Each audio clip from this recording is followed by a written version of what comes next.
I was standing behind a yellow police barrier on a quiet county road in Iowa when I realized that the most dangerous kind of betrayal does not arrive screaming, but walks in wearing a suit, smiling for photographs and calling itself family.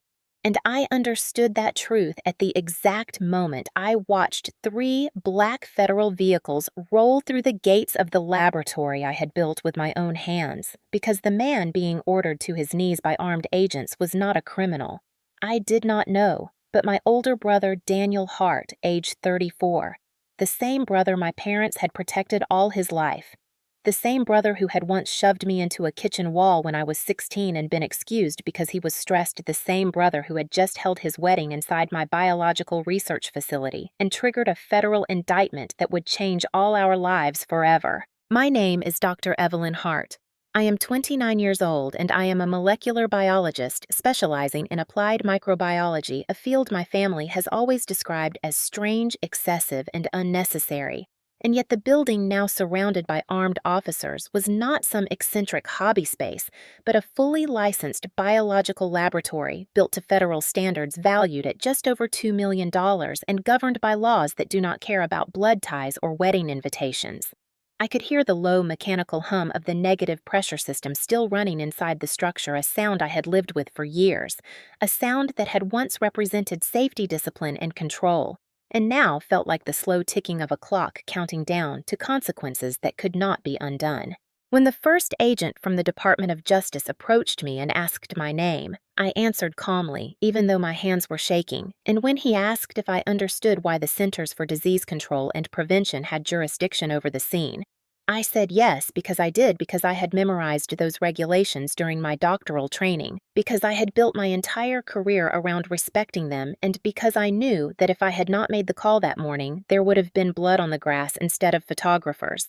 Daniel was shouting my name from across the lawn, his voice breaking between rage and disbelief, demanding to know how I could do this to him, how I could let them put handcuffs on him in front of his bride. And for one brief moment, I felt the old familiar pull of guilt, the same instinct that had taught me to stay quiet at dinner tables and apologize for being difficult, but that instinct died the second I remembered the live stream video still playing on my phone. The footage of wedding guests clawing at their skin in confusion, the sound of glass rattling under amplified music, the image of my warning signs stacked behind a shed like trash. A senior agent leaned toward me and spoke in a voice so measured it was almost gentle, informing me that because the laboratory was partially funded through federally regulated grants, and because biological safety signage had been deliberately removed, the incident met the threshold for criminal prosecution, and as he spoke, I felt something inside me go cold and steady, because this was not revenge, and it was not anger. It was math, it was law, it was consequence. I had spent 8 years building that lab, fighting zoning boards, securing permits, working nights and holidays, enduring jokes about playing with germs, all while my parents praised my brother for simply showing up. And now, as the sun climbed higher and the smell of trampled grass mixed with disinfectant, I understood that the moment my brother decided a wedding aesthetic mattered more than federal law, the story stopped being about family and became something else entirely. I watched as agents read Daniel his rights in full, every word clear and slow. No abbreviations, no shortcuts, and I thought about how many times I had been told to let things go for the sake of peace, how many times I had been warned not to embarrass the family. And I knew with absolute clarity that if I had chosen silence again, if I had chosen love over responsibility, people would have died, and the weight of that knowledge pressed on my chest harder than any grief. This is not a story about a wedding gone wrong, and it is not a story about a sister who ruined her brother. It is the story of what happens when boundaries are ignored, when violence is excused as personality, when expertise is mocked, and when someone finally chooses the law over loyalty, knowing full well that once you make that call, there is no going back. I built the laboratory everyone was now calling a crime scene long before it ever became a battleground between my family and federal law. And I built it the way I had built my life, quietly, methodically, and without anyone's approval. Because from the time I was a child, it was clear that approval in the Hart family was reserved for sons, not daughters, and certainly not for daughters who asked questions or refused to stay small. The land itself was an old soybean farm on the edge of a county most people could not find on a map inherited from my maternal grandfather, the only person in my childhood who ever told me that intelligence was not something I needed to apologize for. And when he died, I made a promise to myself that I would turn that land into something that mattered. It took me 8 years to keep that promise. 8 years of graduate school postdoctoral research grant applications rejected and rewritten, nights sleeping on lab floors, weekends spent calibrating equipment instead of attending birthdays, and countless meetings where men twice my age explained my own research back to me in slower voices. But eventually, the funding came together. A combination of private investment and federally regulated research grants that brought the total value of the facility to just over $2 million. Every dollar accounted for every piece of equipment logged, insured, and monitored under federal guidelines. From the outside, the building looked almost gentle. A glass and steel structure softened by native prairie grass and climbing vines deliberately designed to avoid drawing attention because I understood from the beginning that visibility is not safety. And inside, it was anything but gentle, with sealed workspaces. Negative pressure, airflow, restricted access points, biometric locks, and bright warning signs posted at every entrance, stating clearly and without ambiguity that this was a federally regulated biological research site, unauthorized entry prohibited by law. Those signs were not decorations, they were not suggestions, they were legal instruments backed by statutes.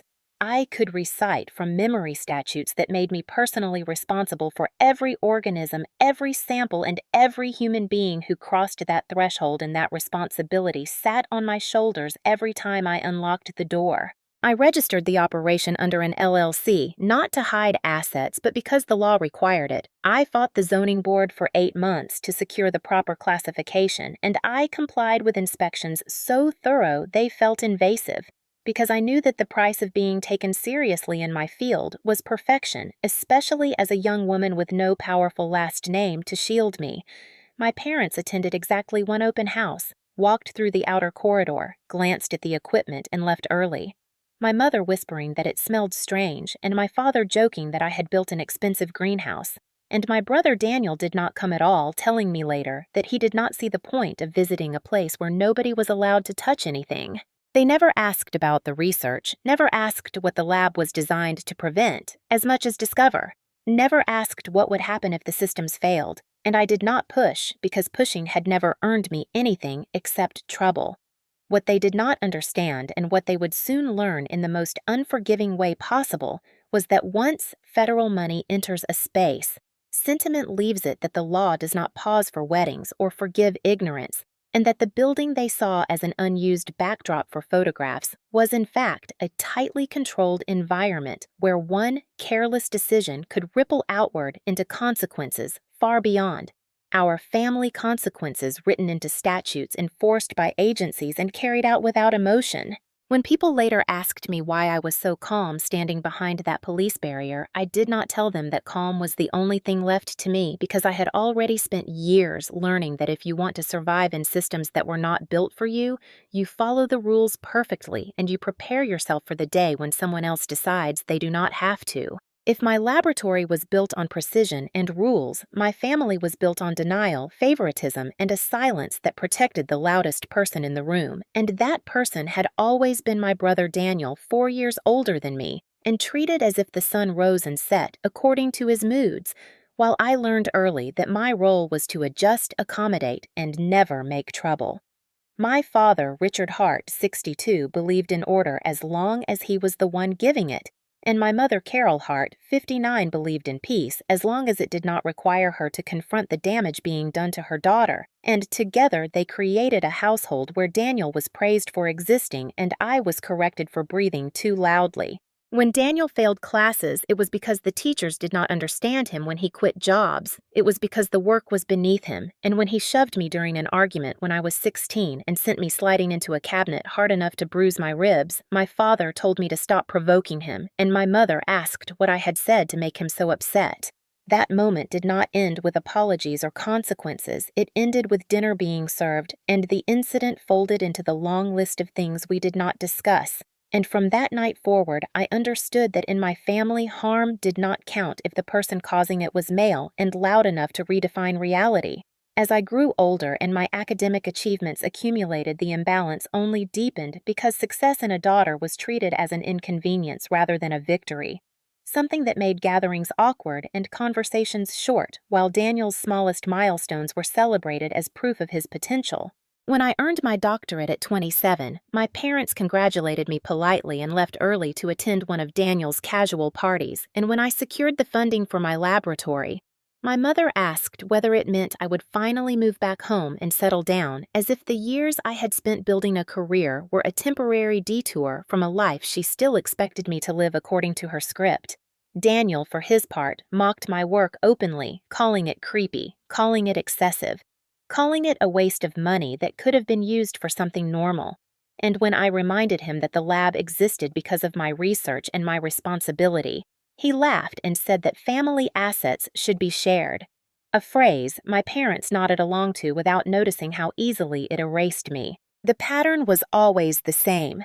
Daniel demanded my parents rationalized, and I was expected to absorb the impact quietly because keeping the peace mattered more than telling the truth. And by the time Daniel announced his engagement to Madison, a woman nearly a decade younger than him who mirrored his appetite for attention and entitlement, I could already feel the familiar tightening in my chest that came whenever a major family event approached. Madison was immediately embraced as the daughter my mother had always wanted, praised for her looks, her online following her ability to make things look beautiful, while I was asked to help, to advise, to contribute without interfering. And as plans for the wedding accelerated, so did the subtle reminders that my role was to support, not to lead. When I tried to explain that my laboratory was not a flexible space, that it was governed by laws and safety protocols that did not bend for family, my father waved me off and said that I had always been dramatic.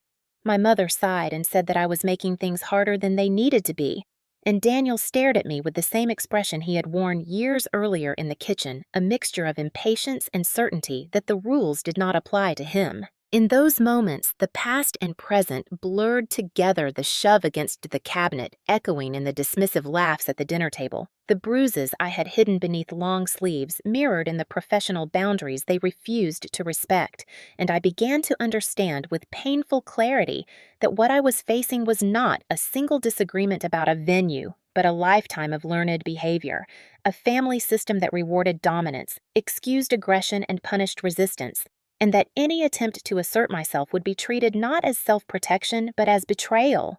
The request arrived the way all dangerous requests do in my family, wrapped in smiles and framed as something reasonable, something loving, something that would only be cruel to refuse, and it came from Daniel during a Sunday dinner, when my parents were already in a celebratory mood. Wine poured generously and conversation steered toward the wedding as if it were a national holiday rather than a personal choice. Daniel cleared his throat, glanced at Madison, and said that they had been struggling to find a venue that felt unique, something elegant and different, something that would photograph well. And before I could respond, my mother turned to me with a hopeful expression and said that my lab was beautiful, that it looked like something out of a magazine, all glass and light and greenery, and that it would be perfect for a ceremony if I was willing to be flexible. I felt the familiar tightening behind my eyes and answered immediately, calmly and clearly, saying no, explaining that the building was not a venue, not a greenhouse, not a backdrop, but a federally regulated biological laboratory with active systems that could not be shut down or repurposed, and that allowing unauthorized people inside would be illegal. Daniel laughed as if I had made a joke, leaned back in his chair, and said they were not talking about a rave or a concert. Just a wedding, just a few hours, just family and close friends, and my father nodded along and added that laws were meant to protect people from harm, not to stop families from celebrating a statement that revealed how little he understood about the world his daughter worked in. I tried again, slower this time, explaining that it did not matter how small the event was, that the moment someone without clearance crossed the threshold, it became a criminal offense, that I could lose my funding, my career, and potentially face charges myself. And for a brief moment the table went quiet, my words hanging in the air like a challenge. Then my mother sighed and said that I was always making everything so serious, that Daniel had already been under a lot of stress, that Madison deserved a beautiful day, and that surely there was a way to make it work if I wanted to.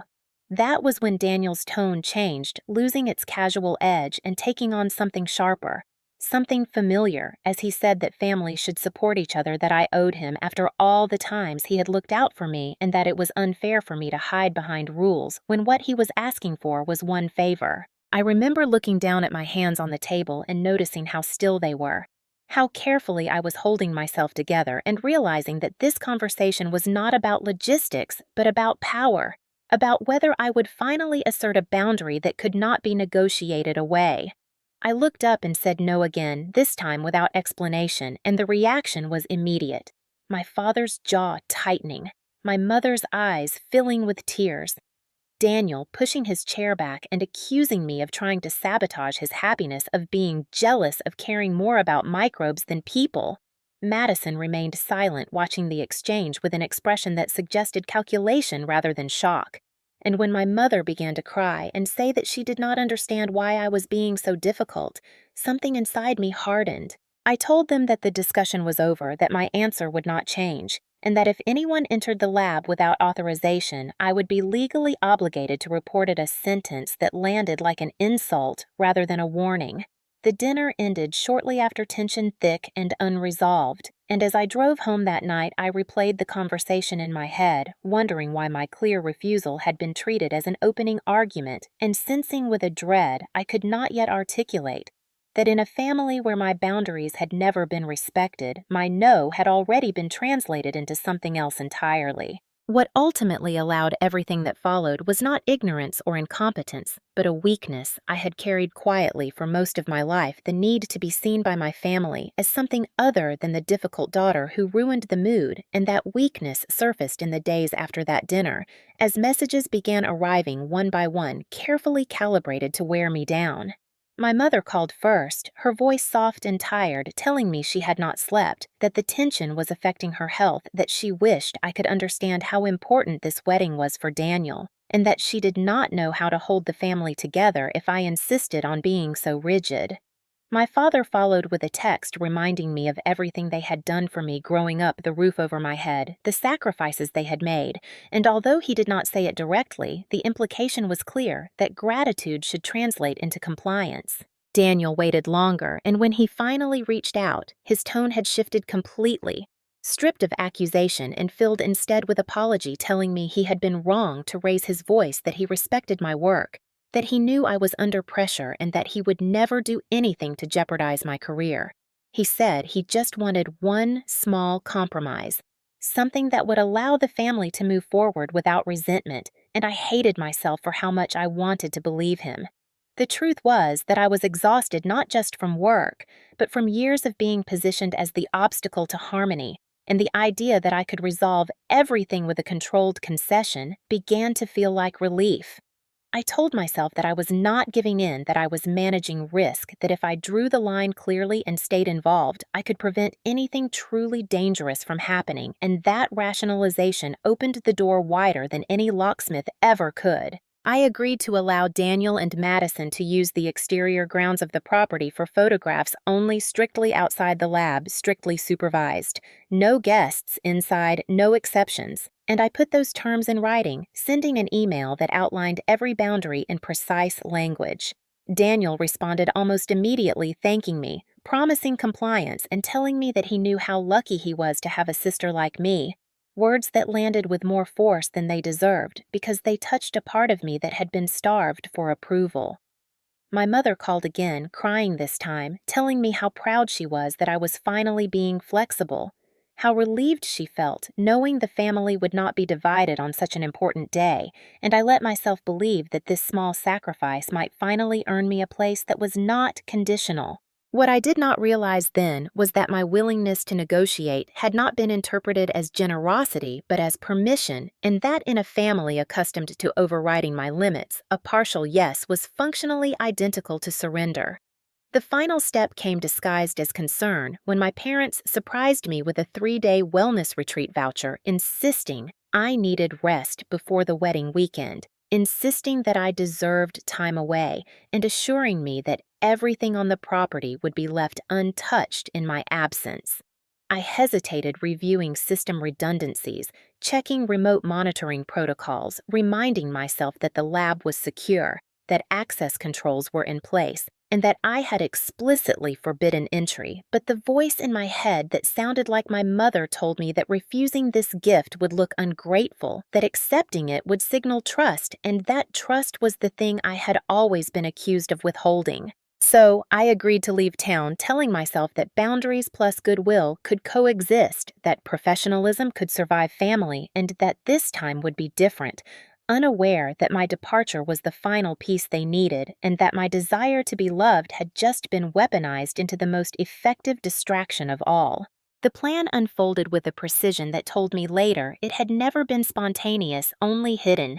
And while I was driving north toward a retreat my parents had framed as a gift of care, my family was already moving through my absence with the confidence of people who believed they were entitled to everything I had built. The wedding date they had given me quietly shifted forward by a week, a detail disguised in casual conversation and never confirmed in writing. And by the time I realized the discrepancy, it no longer mattered, because the timeline had been engineered to ensure I would be hours away when the first boundary fell. On Friday afternoon, less than 90 minutes after my assistant locked the lab and activated weekend protocols, a locksmith van pulled onto my property, the kind that does not advertise a company name and prefers cash to questions, and my parents were ready with a story rehearsed to sound both urgent and harmless. My mother stood with her phone raised, video calling Madison, who appeared on the screen holding a driver license too far from the camera to be read, apologizing for the inconvenience, and explaining that she was the property owner stranded out of town while her parents needed to get inside to feed an animal. Her voice pitched perfectly between embarrassment and authority. My father added just enough detail to make it believable, mentioning security upgrades, offering to pay extra for a new lock, presenting himself as a reasonable man, solving a minor crisis, and within minutes, the gate that had protected years of work swung open, not with force, but with consent manufactured from half-truths. They walked straight past the outer perimeter toward the lab, ignoring the posted warnings that had once seemed so permanent, and when my mother saw the bright signage declaring federal jurisdiction, she scoffed and said it ruined the view, instructing my father to take them down so photographs would look clean. This was the moment the line was crossed deliberately, not accidentally the moment their actions shifted from trespass into willful violation, and they did it without hesitation, stacking the signs behind a shed as if hiding the evidence would change the law. Inside, they moved with growing confidence, shutting off the security cameras they knew were visible, disconnecting auxiliary alarms they did not understand, and calling Daniel with the news that the space was ready. Daniel arrived less than an hour later, already dressed for the rehearsal he claimed was happening the next day, smiling as he walked through the lab doors he had been explicitly forbidden to open, and I would later learn that he paused only long enough to admire the space before instructing the event team to begin.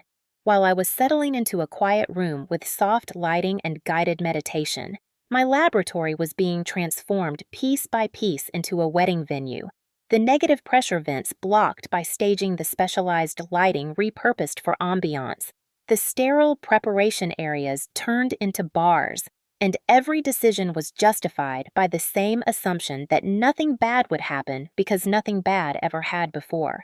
They told themselves that I was exaggerating, that the warnings were theoretical, that the law was flexible, and that family intent mattered more than compliance. And those assumptions created a false calm that allowed the setup to proceed without fear. The final layer of misdirection came in the form of silence. My phone receiving no alerts because the systems they had disabled were the ones designed to warn me of human interference. And when I checked my monitoring app that evening and saw normal readings, I told myself that the absence of alarms meant success rather than sabotage. In hindsight, the cruelty of the plan was not just in the deception, but in how well it exploited my habits, my trust in data, my belief that clarity would protect me.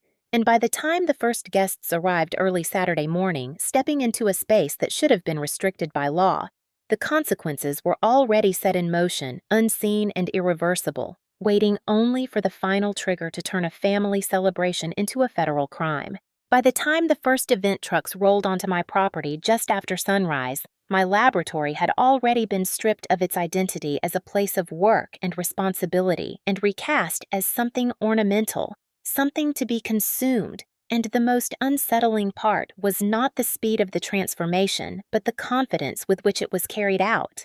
The event coordinator walked through the space with a clipboard and an approving smile complimenting the natural light. The symmetry of the structure, the clean lines of the equipment she assumed was decorative, and my parents accepted the praise as if they had designed the space themselves, nodding proudly while Daniel stood beside them radiating ownership he did not have.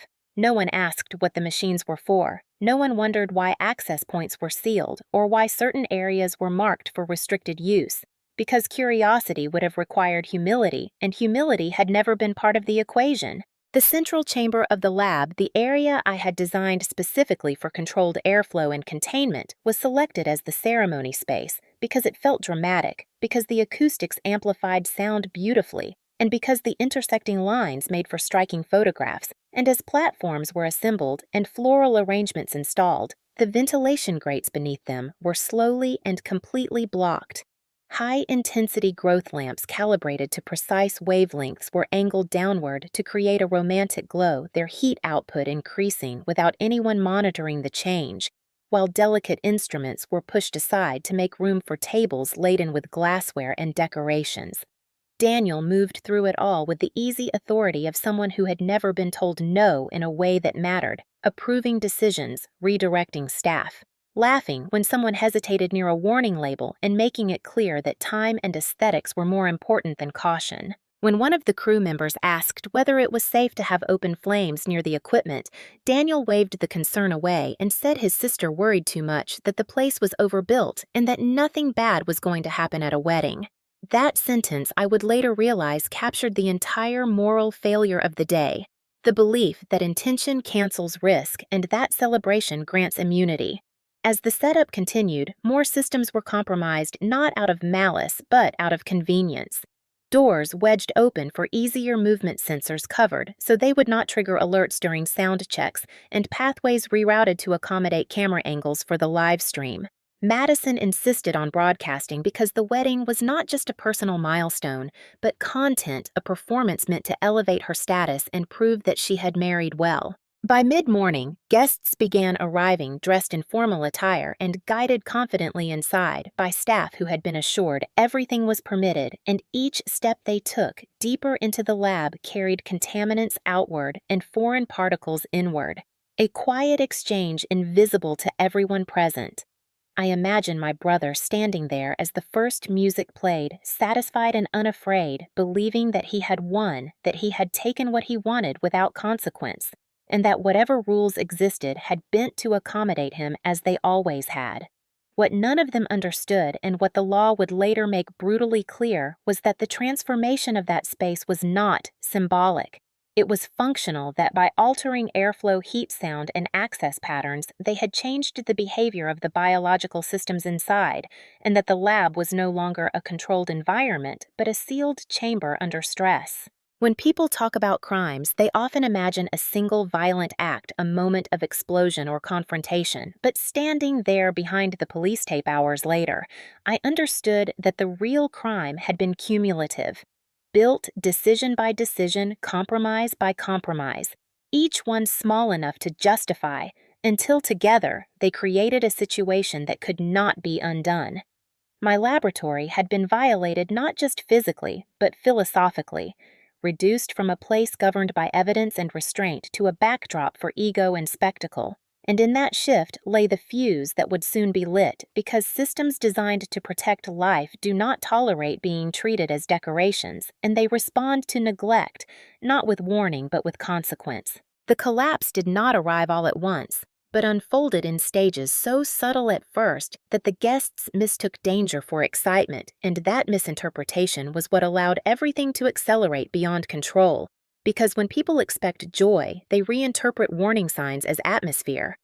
The first stage began shortly after the ceremony started, when the music grew louder and the doors were sealed to preserve sound, and the air inside the central chamber began to change. in ways that would have been obvious to anyone trained to read the systems, but invisible to a room full of people focused on celebration.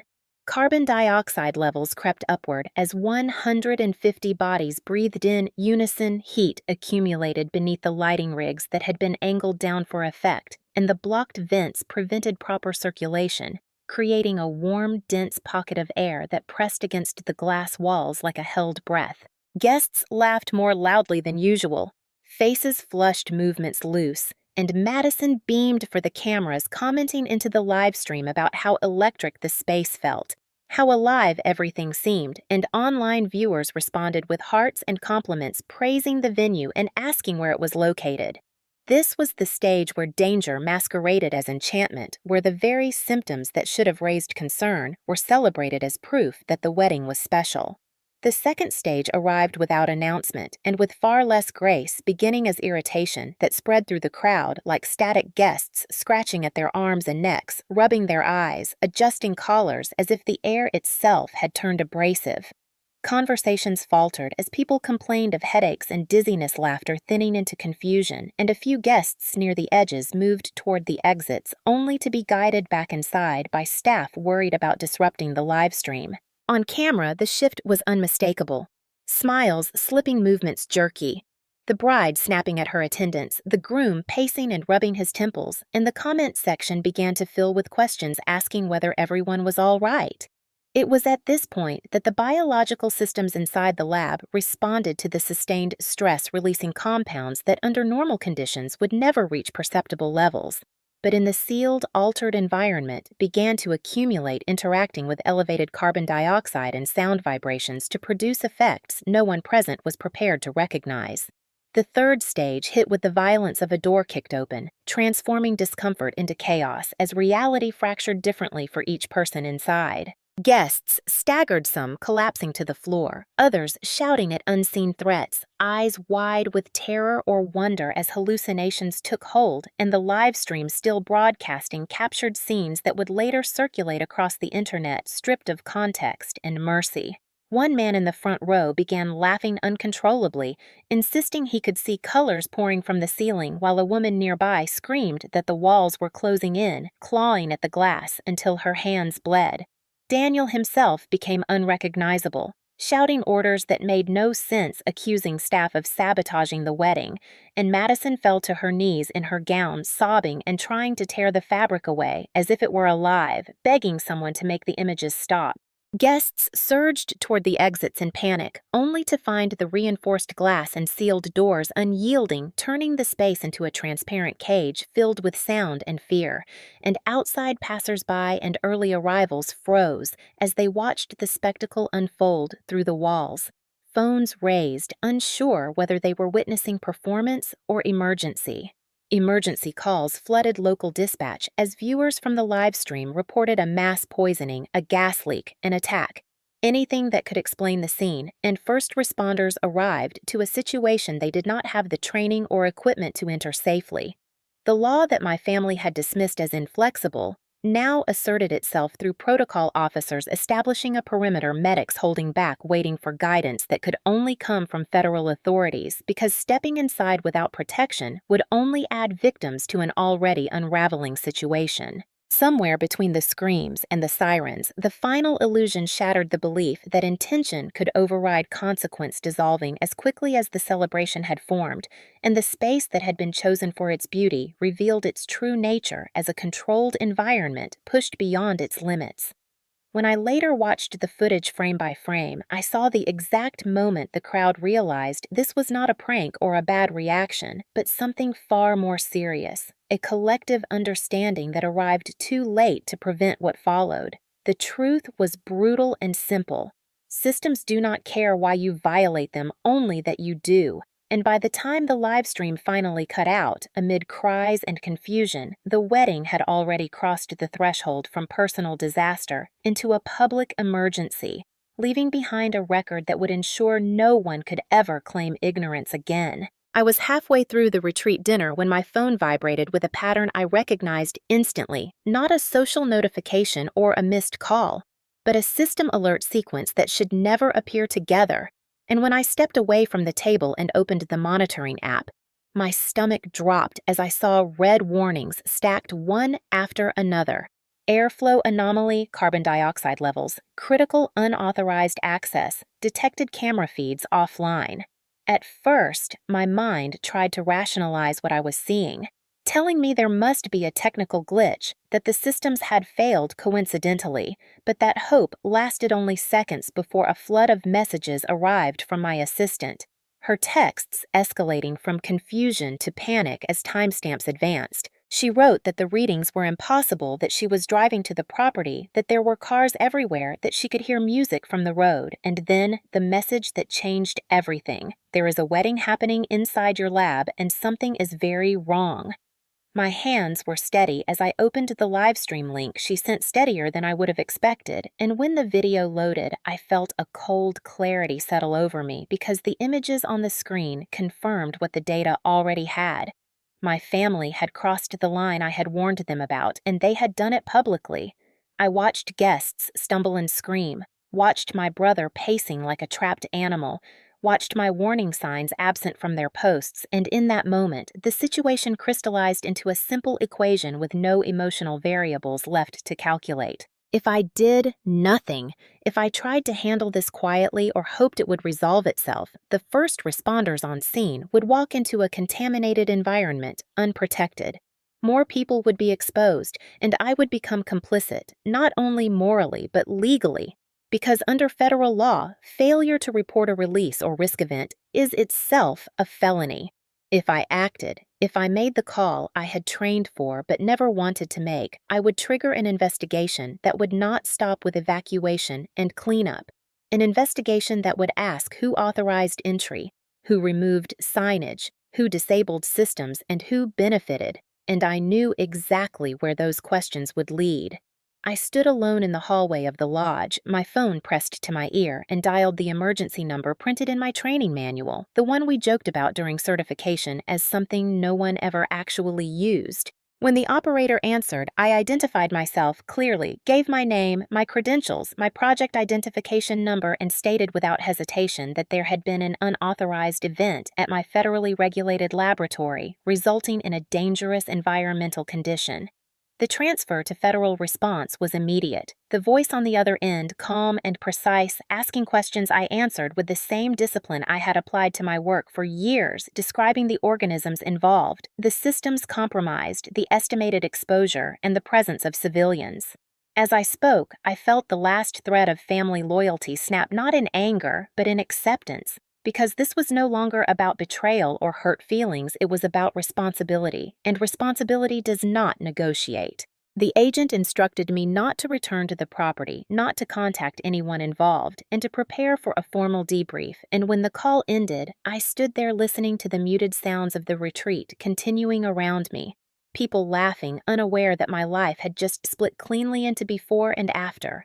I did not cry. I did not panic. I did not call my parents or my brother because there was nothing left to explain. And as I walked back to my room, I understood with a certainty that surprised me that choosing the law over silence was not an act of cruelty, but of restraint. The only choice that prevented a family tragedy from becoming something far worse, even if it meant accepting that the cost of doing the right thing would be permanent and deeply personal. By the time I returned to the county road, hours later under federal instruction, the property no longer belonged to my family in any meaningful sense because jurisdiction had shifted upward and outward, and the rules that had been mocked now dictated every movement on the ground. Floodlights cut across the lawn, helicopters thudded overhead, and agents from multiple agencies moved with practiced efficiency, their jackets marked with acronyms that carried more authority than any family name.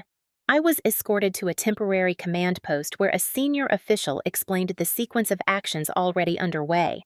Perimeter secured medical triage, established environmental assessment, initiated evidence preservation in progress, and as he spoke, I saw Daniel in the distance, wrists bound, seated on the grass with a blanket over his shoulders, his tuxedo smeared with dirt and something darker, his expression cycling between fury and disbelief. My parents stood nearby under supervision, my mother crying into her hands, my father rigid and silent, and for the first time in my life, the power dynamic I had grown up under was gone. replaced by one that did not care who raised whom or who had been favored at birthdays. An agent approached me with a tablet and asked me to identify specific areas of the lab that had been altered, and I did so calmly, pointing out the blocked vents, the disabled sensors, the missing signage, the doors that had been wedged open. Each detail documented with photographs and timestamps pulled from backups my brother had not known existed. When Daniel saw me cooperating, he shouted my name and demanded I make it stop, accusing me of overreacting, of ruining his life, of choosing strangers over blood, and the words landed with the same hollow force as they always had, because for once they were being spoken into a system that did not respond to intimidation. A federal investigator asked Daniel directly whether he had authorized the removal of warning signs and the entry of guests, and when Daniel attempted to deflect, claiming ignorance and blaming vendors, the investigator produced footage showing him directing staff laughing as signs were removed and instructing the cameras be shut off, and the shift was immediate, the bravado draining from his posture as the consequences clarified. The bride was treated by medical personnel and later transported for evaluation. Her live stream ended by court order, the footage preserved as evidence rather than entertainment, and guests were processed one by one. Statements taken, clothing bagged names, logged not as celebrants but as witnesses to a potential felony. I was informed that due to my timely report and cooperation, I was not considered a suspect but a reporting party, a distinction that mattered more than anything else in that moment because it drew a clean legal line between negligence and willful violation. As the night wore on, additional information surfaced that reframed Daniel's behavior in a harsher light, including prior domestic incidents documented but never prosecuted complaints from a former partner that had been dismissed as private matters, and financial records showing pressure to stage an extravagant wedding to secure business favors elements that elevated the case from reckless misconduct to a pattern of entitlement enforced through intimidation.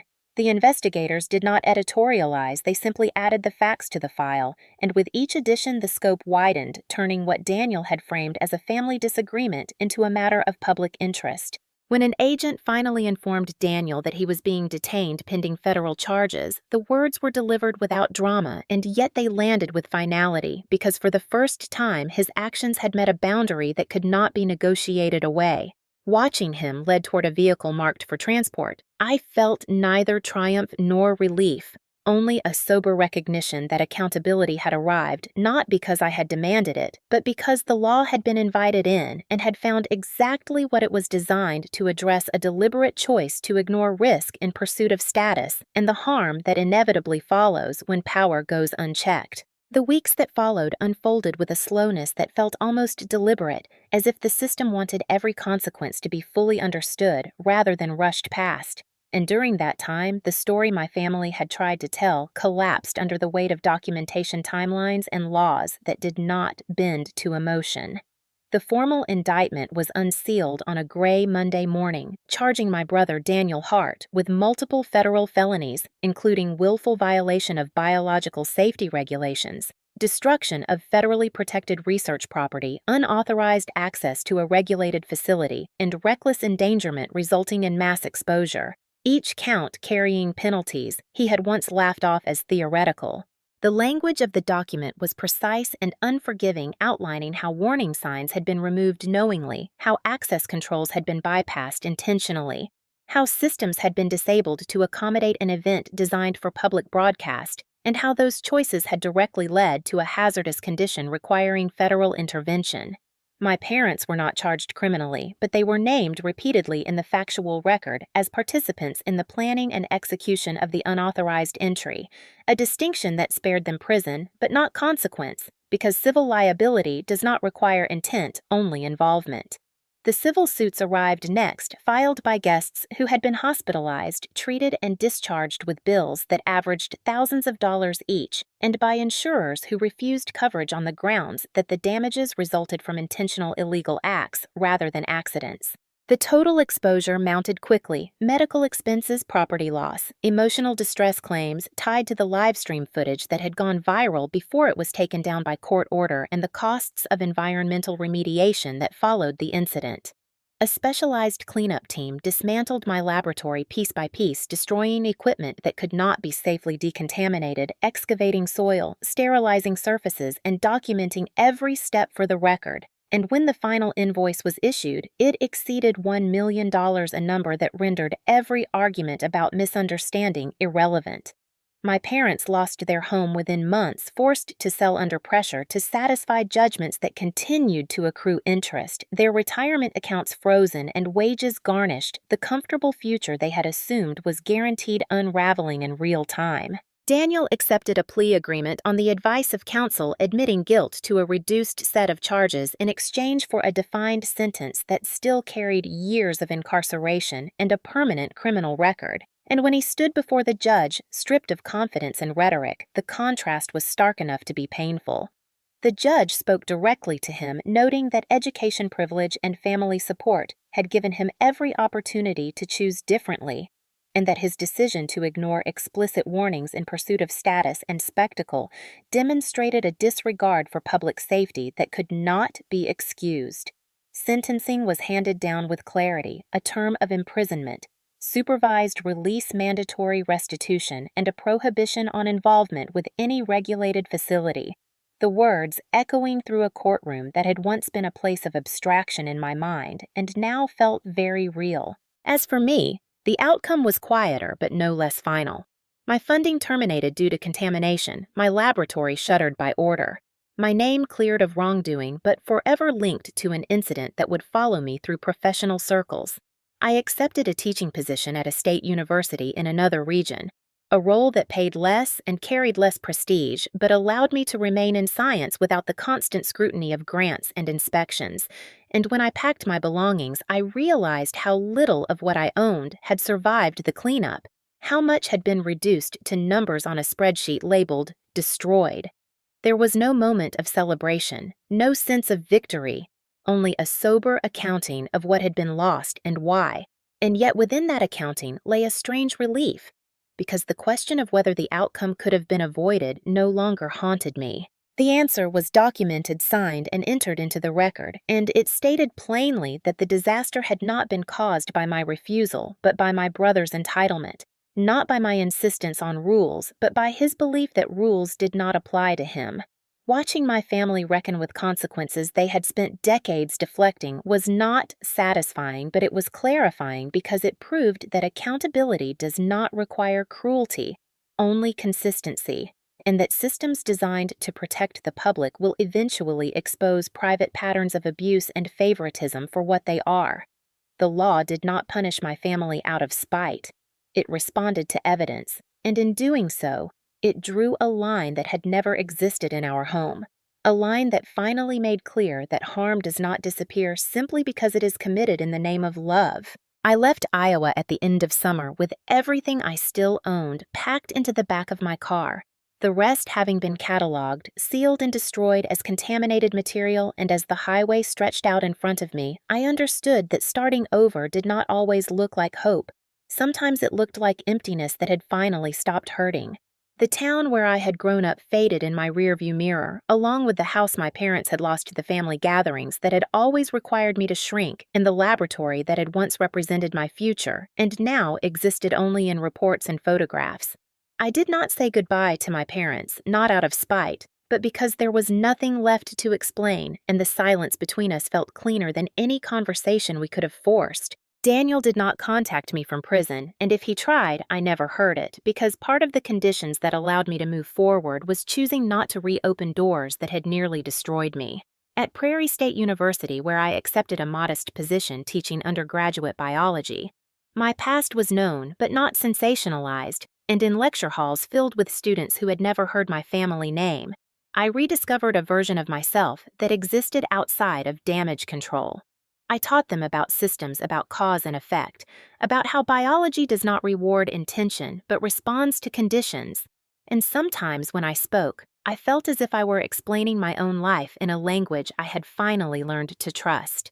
The scandal continued to circulate online long after I stopped looking for it. the wedding footage repackaged as cautionary clips and think pieces, my brother's downfall dissected by strangers who would never know the full history, and yet the noise no longer pulled at me the way it once might have because the story was no longer mine to manage. What stayed with me instead was a quieter realization that I had not destroyed my family by choosing the law. My family had destroyed itself by treating rules as optional and harm as negotiable, and that truth settled into me with a steadiness I had never known.